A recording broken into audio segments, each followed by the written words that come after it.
And welcome to my channel. आज हम class 8 का ज्योग्राफी स्टार्ट करेंगे, जिसमें हम चैप्टर 1 देखेंगे जो कि है रिसोर्सेज। आज हम रिसोर्सेज के टाइप्स देखेंगे, रिसोर्सेज को कैसे कंजर्व करना चाहिए, कैसे बचाना चाहिए, कैसे उनको एक्सप्लॉइट होने से रोकना चाहिए, क्वेश्चंस देखेंगे। चलिए इंट्रोडक्शन से स्टार्ट करते हैं। अब हमारे पास पहला क्वेश्चन जो आएगा वो आएगा कि रिसोर्सेज क्या होते हैं। अब हमारे पास जो वाटर है, इलेक्ट्रिसिटी है, ये सब हमारे लिए रिसोर्सेज है। अब हम ये बोल रहे हैं पर ये हमारे लिए रिसोर्सेज क्यों हैं, और कोई चीज़ रिसोर्स क्यों नहीं है। तो वाटर क्या है? वाटर हम यूज़ करते हैं, हम कुकिंग के लिए यूज़ करते हैं, बेदिंग के लिए यूज़ करते हैं, मतलब बहुत सारी चीज़ों के लिए पानी को हम यूज़ करते हैं। इलेक्ट्रिसिटी को हम यूज़ करते हैं, इलेक्ट्रिसिटी से ही हमारे सारे घर की चीज़ें चलती हैं। तो ये सब हमारे लिए रिसोर्स है, क्योंकि इनका एक वैल्यू है, ये यूज़ के है हमारे। अब मैं आपको पढ़ा रही हूँ तो मैं पेन यूज़ कर रही हूँ, पेन यूज़ कर रही हूँ तो ये मेरे लिए एक रिसोर्स है। अगर मेरे पास पेन नहीं होगा तो मैं नहीं पढ़ा पाऊंगी, या पेन मेरा खो जाएगा तो मेरे को नया तुरंत लेना पड़ेगा, क्योंकि ये मेरा यूज़ का है, इसकी कोई वैल्यू है मेरे लिए, तो मैं इसको संभाल के रखूंगी। तो रिसोर्सेज, सब रिसोर्सेज की ना कोई वैल्यू होती है। अब चाहे वो वैल्यू इकोनॉमिकल टर्म्स में हो, चाहे फिर नॉर्मल ऐसे ही हो कि मतलब इकोनॉमिकली वाइबल ना हो। तो अगर हमारे पास गोल्ड है, गोल्ड एक मेटल है, तो ये बहुत इकोनॉमिकली वाइबल है, इसको हम ट्रेडिंग में भी यूज़ करते हैं। और आजकल तो इतना महंगा हो रहा है गोल्ड, तो गोल्ड हमारे लिए इकोनॉमिकली वाइबल रिसोर्स है, इसको हम पहनते हैं, ट्रेड करते हैं। और फिर दूसरी तरफ हो गया एक कोई अच्छा सा सुंदर सा लैंडस्केप है, आप उसको वहाँ पे जाके आप बैठ रहे हो, तो वो आपके लिए इकोनॉमिकली वाइबल रिसोर्स नहीं है, वो आपको मतलब इकोनॉमिकली कुछ फ़ायदा नहीं दे रहा। लेकिन वैसे आप अगर वहाँ जाके आप बैठ रहे हो तो आपको वहाँ जाके बहुत ज़्यादा शांति मिलेगी, बहुत पीस मिलेगा। तो वो आपके लिए यूज़फुल तो है, लेकिन इन अदर वे है। वहाँ पे आपको फॉरेस्ट मिलेंगे, वो फॉरेस्ट आपको ऑक्सीजन प्रोवाइड करेंगे, तो वो आपका मतलब एनवायरनमेंट के लिए यूज़फुल है। यूज़फुल तो है लेकिन वो इकोनॉमिकली वाइबल नहीं है। तो रिसोर्सेज इकोनॉमिकली वाइबल भी हो सकते हैं और नहीं भी हो सकते हैं, बट ये ह्यूमन नीड्स को तो तब भी सेटिस्फाई करते ही करते हैं किसी ना किसी तरीके से। लेकिन दो चीज़ें होती हैं, एक होता है टाइम और एक होता है टेक्नोलॉजी। टाइम और टेक्नोलॉजी, ये दोनों ना रिसोर्सेज को बहुत ज़्यादा चेंज करती हैं। जैसे टाइम कैसे, पहले हमारे पास वो बटन्स वाले फ़ोन चलते थे, फिर एंड्रॉयड फ़ोन मतलब स्क्रीन टच फ़ोन आए, फिर अब प्रॉपर एंड्रॉयड्स, आईफोन, ये सब फोल्डेबल, इतने सारे फ़ोन्स आने लगे हैं। और ये कैसे पॉसिबल है? क्योंकि टेक्नोलॉजी चेंज होती जा रही है। अब टेक्नोलॉजी क्या है कि हम नई नई स्किल्स लगाते जा रहे हैं, लेटेस्ट नॉलेज लगाते जा रहे हैं। तो टाइम और टेक्नोलॉजी की वजह से हम डिफरेंट टाइप्स ऑफ रिसोर्सेज को यूज़ करके डिफरेंट आइटम्स बनाने लगे हैं। अब पहले, अब क्या होता है, एक चीज़ और होती है कि अब पहले अगर आपको कोल्ड हो गया या कफ हो गया, तो आपकी मम्मी या आपकी घर में कोई बड़ा हो तो वो आपको क्या बोलता है? अदरक खा के देख लो, जिंजर हनी खा के देख लो। तो वो कहीं डॉक्टर ने लिख के तो दिया नहीं है, लेकिन ये हमारी होम रेमेडीज़ है जो हम पुराने टाइम से अप्लाई करते आ रहे हैं, हम एंशियंट टाइम से अप्लाई करते आ रहे हैं। लेकिन आजकल क्या हो रहा है, यही हमारी पुरानी होम रेमेडीज़ बाहर वाली कंट्रीज यूज़ कर रही हैं अलग अलग वे में, और इनको पेटेंट कराने का सोच रही हैं। पेटेंट क्या होता है? पेटेंट ये होता है, अगर आपने एक पेन इन्वेंट करा है नई तरीके का, तो आप उस पर अपना कॉपीराइट मतलब पेटेंट करा सकते हो, कि आप उसको रजिस्टर करा सकते हो, ये मैंने इन्वेंट करा है, इसको कोई और यूज़ नहीं करेगा। तो जब तक आपका पेटेंट रहता है तो कोई और उसको हैम्पर नहीं कर सकता, आप ही यूज़ कर सकते हो, आप ही उसको प्रोड्यूस कर सकते हो, कोई और उस तरीके से प्रोड्यूस नहीं कर सकता, वरना आप उस पर केस फाइल कर सकते हो। तो आजकल क्या हो रहा है, जो हमारी घरेलू नुस्खे होते थे ना, उन सबको लोग यूज़ कर रहे हैं और पेटेंट करा रहे हैं, ताकि वो चीज़ें इकोनॉमिकली वाइबल हो जाएं। पहले इकोनॉमिकली वाइबल चीज़ें तो है नहीं, अगर आप जिंजर हनी ले रहे हो तो वो इकोनॉमिकली वैल्यू नहीं है उनकी, लेकिन अगर आप उसको पेटेंट करा के मार्केट में ऐसे सेल करोगे तो वो इकोनॉमिक वैल्यू आ जाएगी उसकी। ऐसी बहुत सारी चीज़ें होती हैं जो आजकल लोग घर पे बनाते हैं और बाज़ार में सेल करते हैं। बहुत सारी मिठाइयाँ ऐसी हो गई हैं कि लोग अब चीनी की प्रेफर नहीं करते, शक्कर की या फिर ऐसे गुड़ की प्रेफर करते हैं, तो लोग घर में ही बिजनेस स्टार्ट कर रहे हैं और उनको बाहर सेल कर रहे हैं। पहले अपने घर में ही बनाते थे तो उसकी इकोनॉमिक वैल्यू नहीं हो गई, लेकिन अब वो बाहर बेचने के लिए बना रहे हैं, सेल करने के लिए बना रहे हैं, तो इकोनॉमिकली वैल्यूएबल हो गया है। तो टाइम और टेक्नोलॉजी से दो हमारे जो रिसोर्सेज हैं वो हमारे लिए और ज़्यादा यूज़फुल हो जाते हैं। और सबसे ज़्यादा इंपॉर्टेंट रिसोर्स जो है वो है ह्यूमन रिसोर्स, क्योंकि अगर हम ही नहीं होंगे, हमारे आइडियाज़ नहीं होंगे, हमारी इन्वेंशन नहीं होंगी या हमारी नॉलेज नहीं होगी, तो ये सब चीज़ें तो ऐसे ही रखी रह जाएंगी। अगर अर्थ पे कोई नहीं होता तो फिर सारे अर्थ तो ऐसे ही रह जाता। अब हम इंसान हैं जो हम चीज़ों को डेवलप कर रहे हैं, इन्वेंट कर रहे हैं या डिस्कवरी कर रहे हैं, तभी तो ये सब चीज़ें पॉसिबल हो रही है। अगर हम फायर इन्वेंट नहीं करते, अगर हम फायर इन्वेंट नहीं करते तो लोग अभी भी जैसे पहले खा रहे थे पत्ते वत्ते, वैसे ही खा रहे होते। फायर इन्वेंट हुई तो कुकिंग इन्वेंट हुई, एक एक चीज़ से मतलब दूसरी चीज़ इन्वेंट होती है। पहले बल्ब आते थे ऑरेंज कलर के, अब एलईडी बल्ब आने लगे हैं, अब तो बहुत सारे तरीके की लाइट्स आने लगी हैं। फ़ोन्स में देख लो कितना ज़्यादा ट्रांसफॉर्मेशन हो गया है। पहले वो बटन वाले फ़ोन आते थे, फिर स्क्रीन टच आने लगी, अब एंड्रॉयड फोल्डेबल, इतने इतने वैरायटी ऑफ फ़ोन्स आने लगे हैं। पहले हम मतलब पानी से बिजली नहीं बनाते थे, अब हम पानी से बिजली बनाने लगे हैं। तो फिर ये हम ह्यूमन एज अ रिसोर्स हैं, तभी तो ये सब चीज़ें पॉसिबल। अगर ह्यूमन ही एज अ रिसोर्स नहीं होता तो फिर कैसे ये सब चीज़ ऐसे ही रहती, कोई कुछ टच करने के लिए ही नहीं होता अगर ह्यूमंस नहीं होते। तो इसलिए हम रिसोर्सेज को 3 तरीके से क्लासीफाई करते हैं। एक होते हैं नेचुरल, एक हो गया नेचुरल, एक ह्यूमन मेड, एक ह्यूमन। नेचुरल में क्या हो गया, जैसे सन हो गया, रिवर वाटर हो गया। ह्यूमन मेड में जैसे बिल्डिंग्स हो गई। ह्यूमन तो हम खुद ही इंसान हो गए। तो सबसे पहले हम पढ़ेंगे नेचुरल रिसोर्सेज क्या होते हैं। तो नेचुरल रिसोर्सेज वो होते हैं जो हमें नेचर से मिलते हैं, जो हमारे गॉड गिफ्ट होते हैं। हम उसको विद मॉडिफिकेशन भी यूज़ कर सकते हैं और विदाउट मॉडिफिकेशन भी।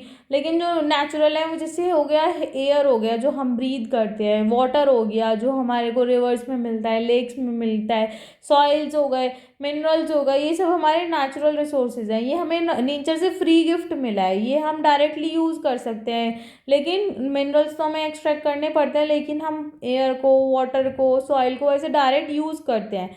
हमें टेक्नोलॉजी और टूल्स चाहिए भी हो सकते हैं और नहीं भी, लेकिन मतलब इसको भी 2 तरीके से कैटेगराइज करते हैं नेचुरल रिसोर्सेज को भी, रिन्यूएबल और नॉन रिन्यूएबल। रिन्यूएबल क्या होते हैं, रिन्यूएबल वो होते हैं, नाम ही बता रहा है कि जो रिन्यू हो सकते हैं, जिनको हम दोबारा यूज़ कर सकते हैं, मतलब वो अनलिमिटेड हैं, वो हमारी एक्टिविटीज़ से वो हैम्पर नहीं होंगे। जैसे सन है, सन एक रिन्यूएबल रिसोर्स है हमारे लिए, रोज़ निकलेगा, रोज़ हम उसकी एनर्जी ले सकते हैं। विंड है, विंड अपने आप चलेगी, हमें उसका ऐसा नहीं है कि आज विंड चल रही है, आज आपने सारी यूज़ कर ली तो कल आपको नहीं मिलेगी।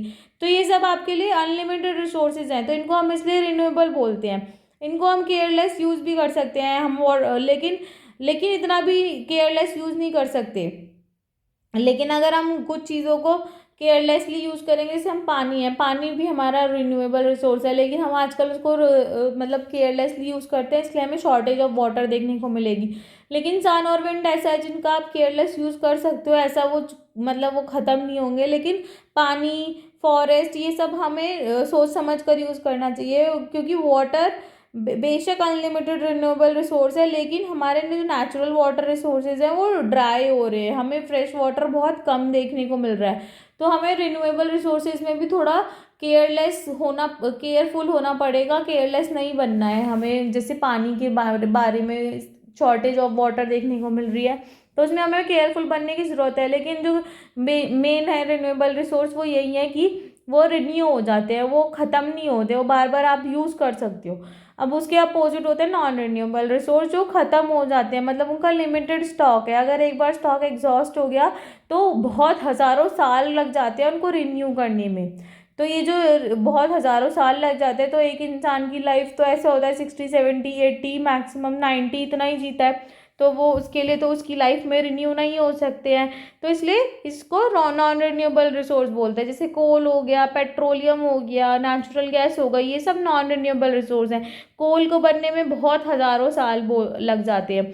ऑल्सो ये जो मतलब रिसोर्सेज होते हैं नॉन रिन्यूएबल रिसोर्सेज, ये सारी जगहों पे इक्वल नहीं मिलते। ऐसा नहीं है कि ऑल ओवर द वर्ल्ड इनका इक्वल स्टॉक है, ये डिपेंड करते हैं हमारा फिजिकल फैक्टर्स पे, जैसे कि हमारा क्लाइमेट कैसा है, ऑल्टीट्यूड कैसा है। तो इसलिए इनका जो डिस्ट्रीब्यूशन है ना वो अनइक्वल है अर्थ पे, ये इक्वली हर जगह अवेलेबल नहीं है। जैसे यूएसए में या कहीं बाहर कंट्रीज़ में का बहुत ज़्यादा गोल्ड मिल जाएगा आपको, इंडिया में इतना कम गोल्ड माइंस कम है। तो सारे रिसोर्सेज आपको दुबई और ये यूएई में, सऊदी में ऑयल बहुत ज़्यादा देखने को मिलेगा, इंडिया में नहीं देखने को मिलेगा। तो ये सब अब फिजिकल फैक्टर्स पर डिपेंड होता है, सारी जगह all over the world same distribution नहीं है। इसलिए नॉन रिन्यूएबल रिसोर्सेज के दो हैं कि अनलिमिटेड स्टॉक है एक तो, कि आपको सॉरी लिमिटेड स्टॉक है, अनलिमिटेड तो रिन्यूएबल का लिमिटेड स्टॉक है। दूसरा, इनका डिस्ट्रीब्यूशन सब जगह सेम नहीं है। फिर दूसरे होते हैं ह्यूमन मेड रिसोर्सेज। अब जो नेचुरल सब्सटेंसेस होते हैं वो रिसोर्स तब बन जाते हैं जब हम उनका ओरिजिनल फॉर्म को चेंज कर देते हैं। अब आयरन ओर है, आप आयरन ओर को ऐसे तो यूज़ नहीं कर सकते। अब आयरन ओर में से जब आप आयरन निकालोगे तभी तो वो आपका यूज़ होगा। तो आयरन ओर को जब आप आयरन एक्सट्रैक्ट करोगे तो आप उसको बिल्डिंग बनाने में यूज़ करोगे, रोड बनाने में, ब्रिजेस बनाने में, मशीनरी बनाने में। तो ये सब हमारे इसलिए ह्यूमन मेड रिसोर्स है। जो टेक्नोलॉजी है वो भी एक ह्यूमन मेड रिसोर्सेज है, क्योंकि टेक्नोलॉजी भी तो इंसान ने बनाया ना, इंसान ने तो स्किल अपने आप में डेवलप करी है, इंसान ने ही तो अपना टाइम दिया है, इतना पढ़ा है या इतना रिसर्च करी है, ये सब इंसानों ने ही तो करी है। तो ये सब टेक्नोलॉजी भी इंसानों का ही बनाया हुआ है। सारी चीज़ें मतलब नेचुरल रिसोर्सेज तो क्या हो गया कि जो गॉड गिफ्ट मिला है, अगर आप पे धरती पे कोई इंसान नहीं होता तो वो नेचुरल रिसोर्सेज तो सिर्फ नेचुरल ही रह जाते। इंसान आया, उसने उन रिसोर्सेज को यूज़ करा, उन्होंने एक्सप्लॉइट करा, तो ये सब इंसानों की वजह से ही ऐसा है। अब है ह्यूमन रिसोर्सेज। ह्यूमन रिसोर्सेज क्या हो गए, हम ही मतलब हम ही ऐसे हैं जो एक नेचर का बेस्ट यूज़ कर सकते हैं, ताकि हम उसको यूज़ करके और रिसोर्सेज बना सकें, हमारी स्किल यूज़ करके, हमारी नॉलेज यूज़ करके, हमारी टेक्नोलॉजी यूज़ करके। तो जो हम ही है वो हम ही एक ऐसे रिसोर्स है जो बहुत स्पेशल रिसोर्सेज है। तो जो अगर हमारे पास, और हम कैसे मतलब अपना ह्यूमन रिसोर्स को हम कैसे मेंटेन करेंगे, दो चीज़ से। अगर हमारी हेल्थ अच्छी रहेगी और हमारी एजुकेशन अच्छी रहेगी। अगर हम एजुकेशन अच्छी नहीं लेंगे और हेल्थ अच्छी नहीं लेंगे तो हम भी एक अच्छे ह्यूमन रिसोर्स नहीं बनेंगे। हेल्थ अच्छी नहीं रहेंगे, हम सारे टाइम बीमार रहेंगे तो हम इकोनॉमी के ऊपर और बोझ बन जाएंगे। और एजुकेशन अच्छी नहीं रहेगी तो हमारा क्या ही काम रहेगा, हम लोग फिर से वही मजदूरी और ये सब काम में रहेंगे। तो हम अपनी टेक्नोलॉजी को ढंग से एक्सप्लॉइट नहीं कर पाएंगे, अपने रिसोर्सेज को ढंग से एक्सट्रैक्ट नहीं कर पाएंगे, यूज़ नहीं कर पाएंगे। तो दो चीज़ बहुत इंपॉर्टेंट है, हेल्थ और एजुकेशन, ताकि हम ह्यूमन रिसोर्सेज को वैल्यूएबल बना सकें। अगर ये दोनों चीज़ अच्छी रहेंगी तो हमारी क्वालिटी ऑफ लाइफ भी अच्छी हो जाएगी, हमारी स्किल्स अच्छी हो जाएगी, ताकि हम और रिसोर्सेज को बना सकें, जिसको हम बोलते हैं ह्यूमन रिसोर्स डेवलपमेंट। अगर हम हेल्थ और एजुकेशन में इन्वेस्ट करते हैं तो हम ह्यूमन रिसोर्स का डेवलपमेंट कर रहे हैं, मतलब हम उनको अपग्रेड कर रहे हैं। अगर आप सोचो, अगर आप अभी आप पढ़ नहीं रहे हो, अगर आप पढ़ नहीं रहे हो तो आप इस एज में आप क्या करोगे, आप लोग फिजिकल वर्क करोगे, अपनी फैमिली के लिए अर्न करने निकल जाओगे, और क्या ही करोगे।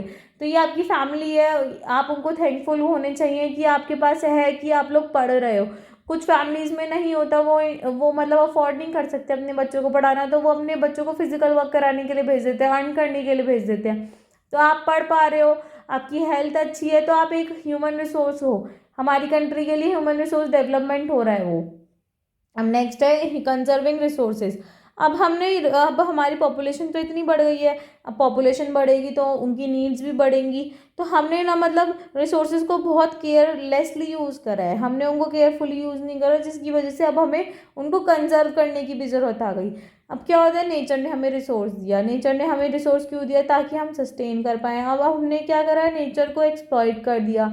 जब हमने नेचर को एक्सप्लॉइट कर दिया तो नेचर अपना रिटर्न में कुछ तो मतलब हमें रिटर्न में ऐसे अपना भयानक रूप दिखाएगी, जिसकी वजह से हम क्लाइमेट चेंज देखने को देखते हैं, बहुत सारी एडवर्सिटीज़ आ जाती हैं, फ्लड्स आ जाते हैं, सुनामी आ जाती है, ड्रॉट पड़ जाते हैं। तो नेचर हमसे वो हमारी चीज़ें रिटर्न मांग रही है, तो इसलिए अब हमें अपने आप को चेंज करना पड़ेगा, इम्प्रूव करना पड़ेगा, हमें प्लांट्स लगाने पड़ेंगे, ट्रीज़ लगाने पड़ेंगे, जिसकी वजह से हम रिसोर्सेज को कंजर्व भी कर पाएंगे। और भी बहुत सारी चीज़ें, हमें रिसोर्सेज को केयरफुली यूज़ करना चाहिए, और हमें टाइम भी देना चाहिए ताकि वो रिन्यू हो जाए। हमें ये नहीं है कि अगर आपने एक एक ट्री काटा या आपने एक कोल यूज़ करा, और आपने मतलब 1000 kg कोल यूज़ करा, अब आपको पता है कि कोल तो बहुत सारे सालों में बनता है, थाउजेंड्स ऑफ ईयर्स में बनता है, और आपको ज़रूरत है सिर्फ 100 किलो की, और आपने यूज़ कर लिया 1000 किलो, तब आपने इसको ओवर एक्सप्लॉइट कर लिया है। तो अगर आप इसमें सिर्फ 100 किलो ही यूज़ करते, 100 किलो की ज़रूरत में, तो आपके पास 900 किलो बच जाता, ताकि वो कंजर्व हो जाता, ताकि आगे वाली जनरेशन भी यूज़ कर सके। लेकिन आप उसको एक्सप्लॉइट करे जा रहे हो। तो हमें बैलेंस करना चाहिए हमारी नीड्स में, और मतलब कितना स्टॉक है उसमें, कि हमारी अगर 1 किलो की नीड है तो हम उसको 1 किलो ही रखें, हम उसको ऐसा नहीं है 1 किलो की नीड में हम खुशी खुशी में उसमें 2 किलो यूज़ कर लें, जो आजकल लोगों का ट्रेंड चल रहा है। उन्हें ज़रूरत होती है एक कपड़े की, लेके आते हैं 10 कपड़े। तो हमें ऐसा नहीं करना चाहिए, हमें अपनी नीड को बैलेंस करना चाहिए, और रिसोर्सेज कितने हैं उनको भी, ताकि हम फ्यूचर के लिए भी कंजर्व कर सकें, जिसको हम बोलते हैं सस्टेनेबल डेवलपमेंट।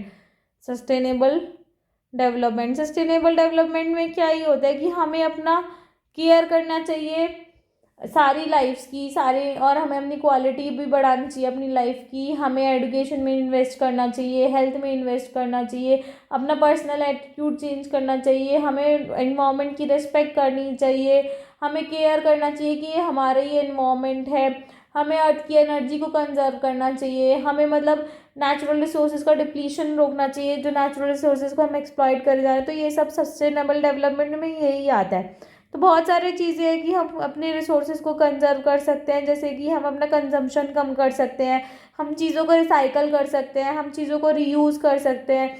जैसे आप लोग डिस्पोजेबल आइटम्स अवॉइड कर सकते हो कि एक बार यूज़ करा और फेंक दिया। इसकी जगह आप अपनी स्टील की आइटम्स यूज़ कर सकते हो। आप कहीं बाजार जा रहे हो शॉपिंग करने, तो आप अपना खुद का बैग लेके जा सकते हो। तो ये सब आपको अपने मतलब अपने लेवल पे आपको स्टेप्स लेने पड़ेंगे, आपको अपने लेवल पे सोचना पड़ेगा कि हम कैसे एनवायरनमेंट की रक्षा कर सकते हैं। हमें पोल्यूशन नहीं करना चाहिए। आप कहीं कार में ट्रैवल कर रहे हो, कुछ खा रहे हो तो बाहर फेंक देते हो सामान, आपको अपने पास कार में रख लेना चाहिए, घर आके डस्टबिन में फेंक देना चाहिए। ये सब छोटे छोटे स्टेप्स बहुत बड़ा चेंज लेकर आते हैं। अब जो हमारा जो फ्यूचर है प्लानट का, वो उसी पे डिपेंड करता है कि हम उसको प्लानट को कैसे मेंटेन करें, जो हमारे लोग हैं उसको प्लानट को कैसे मेंटेन करें, प्रिजर्व करें, जो हमें नेचर ने प्रोवाइड करा। अगर हम उसको प्रिजर्व नहीं करेंगे तो फ्यूचर जनरेशन कैसे सरवाइव करेगी। तो ये ऐसा हमारी सबकी ड्यूटी है कि हम सारे रिन्यूएबल रिसोर्सेज को सस्टेनेबली यूज़ करें। ऐसा नहीं है उसको केयरलेसली यूज़ करें कि हाँ ये बहुत सारा है, इसको यूज़ करते रहो यूज़ करते रहो। हम सारी मतलब बहुत सारी लाइव्स हैं अर्थ पे, जैसे कि बहुत सारे तरीके के बर्ड्स हैं, इंसेक्ट्स हैं, मतलब सारे तरीके की लाइव्स को हमें कंजर्व करना चाहिए, हमें एक्सप्लॉइट नहीं करना चाहिए, हमें रिस्पेक्ट करनी चाहिए कि जैसे हमें और भी ऐसे मतलब स्पीशीज़ हैं वर्ल्ड के अंदर जिनकी हमें रिस्पेक्ट करनी चाहिए कि अगर हमारे चोट लग रही है तो उनके भी लग रही होगी। हमें एनिमल्स को वैल्यू करना चाहिए, हमें नेचुरल एनवायरनमेंट को का डैमेज को कम करना चाहिए। हमें मतलब अपने लेवल पे सोचना चाहिए कि हम क्या स्टेप ले सकते हैं, कि हम क्या चेंज ला सकते हैं। हमें धीरे धीरे अगर हम चेंज करेंगे तभी तो सामने वाला चेंज करेगा, है ना। हमें देख करके आज आपने अपनी कोई हैबिट चेंज करी, जैसे कि आपने बोला कि मैं मार्केट जाऊंगा तो अपना बैग खुद लेके जाया करूंगा हमेशा, वहाँ से कोई प्लास्टिक बैग नहीं लाऊंगा। तो ये आपने अपने लेवल पे सोचा। अगर आपके सामने चार लोग मिल रहे हैं और आपके चार फ्रेंड्स मिल रहे हैं, आप उनको ये चीज़ें बताओगे तो वो भी सोचेंगे कि हाँ इसकी ये बहुत अच्छी चीज़ है, तो वो भी अपने लेवल पे सोचेंगे। तो ये चीज़ें अपने अंदर से स्टार्ट होगी, तभी ऑल ओवर द सोसाइटी फैलेगी। आज के क्वेश्चन आंसर्स देखते हैं। Which one of the following does not make substance A resource utility value quantity. Complete the statement. Non-renewable resources are those which have limited stock made by human beings derived from non-living things. Which one of the following is a human-made resources? Medicines to treat cancer, spring water, tropical forest. कल के answers देख लेते हैं। Sahara is located in which part of the African northern? Sahara is what type of desert? Hot. The Ladakh desert is mainly inhabited by Buddhists and Muslims. Deserts are characterised by scanty vegetation, हमने main feature में पढ़ा था। Hemis in the Ladakh is a famous monastery. Egypt is famous for growing cotton, ये भी हमने पढ़ा था, Egyptian cotton बहुत फेमस है। ओएसिस क्या होता है? Depression with water. Bedouins Sahara में ट्राइब है। ऑयल लिबिया में मिलेगा आपको। गांगरी ग्लेशियर हमने लद्दाख में पढ़ा था। लामा यूरियम मोनेस्ट्री है, ये भी लद्दाख के अंदर है। Thank you for watching my video. अगर आपको मेरी वीडियो पसंद आती है तो लाइक शेयर एंड सब्सक्राइब करें। आज के आंसर्स कमेंट बॉक्स में बताएं, और अगर आपको मेरी वीडियो पसंद नहीं आती है तो डिसलाइक करके आप मुझे सजेशंस दे सकते हैं ताकि मैं इम्प्रूव करूँ। Thank you.